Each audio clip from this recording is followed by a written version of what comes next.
October 3rd is a special day to Guyana and to Venezuela. It is special to the rule of law internationally. It is special to peace and justice worldwide. 122 years ago, on the 3rd of October 1899, on an autumn day in Paris, the Anglo-Venezuelan Arbitral Tribunal, which had met there in the halls of the French Foreign Ministry, in the preceding 3 months, delivered its award, fixing the boundary between Venezuela and British Guyana. It was no ordinary tribunal. It had been established under a treaty, the Treaty of Washington of 1897 between Britain and Venezuela, whose purpose was to settle for all time the boundary between Venezuela and Britain's colony of British Guyana.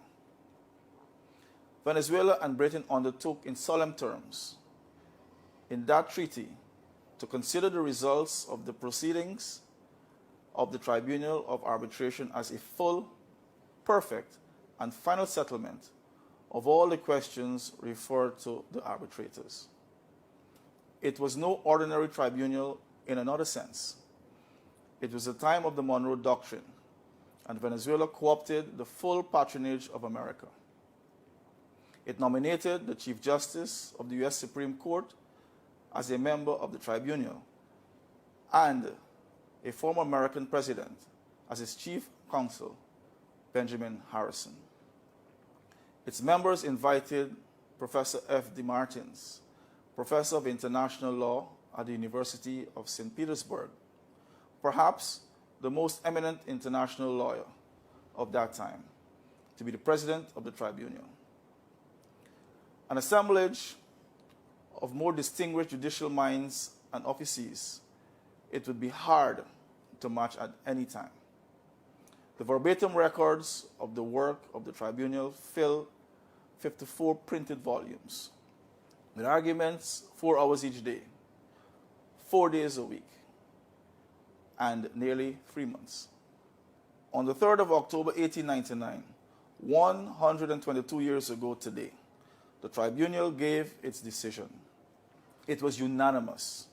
In announcing it, the President, Professor De Martins, stressed its significance for the development of international law, describing the boundary established by the tribunal as, and I quote, a line based on equity and law, end of quote. Venezuela's ambassador to Britain, the then president's brother, Jose Andrade, hailed the award, and I quote, greatly indeed did justice shine forth. We were given the exclusive dominion over the Orinoco, which was the principal aim we sought to achieve through arbitration, end of quote. Reporting to the U.S. Congress on the 5th of December, 1899, President McKinley reported, and I quote, the decision appears to be equally satisfactory to both parties, end of quote.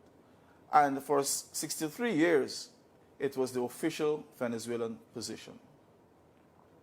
The boundary was determined by the tribunal award on the 3rd of October 1899, was jointly surveyed, marked on the ground, and formally mapped and agreed to in the 1905 boundary agreement between Venezuela and Great Britain.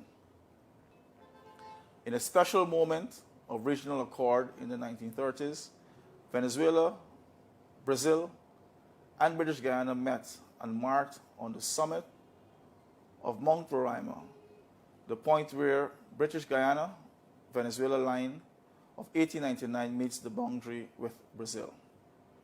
They called it the Tri-Junction Point and erected a monument that defines it, a pyramid that marks where the sun sets on Guyana's western border.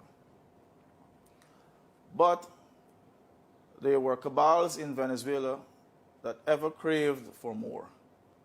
And as an imperial Britain faded in the 1960s, an imperial Venezuela arose. For the first time in 1962, as the people of Guyana exercised their right of self-determination, the government of Venezuela laid claim to 2/3 of our country, the entire Esequibo region.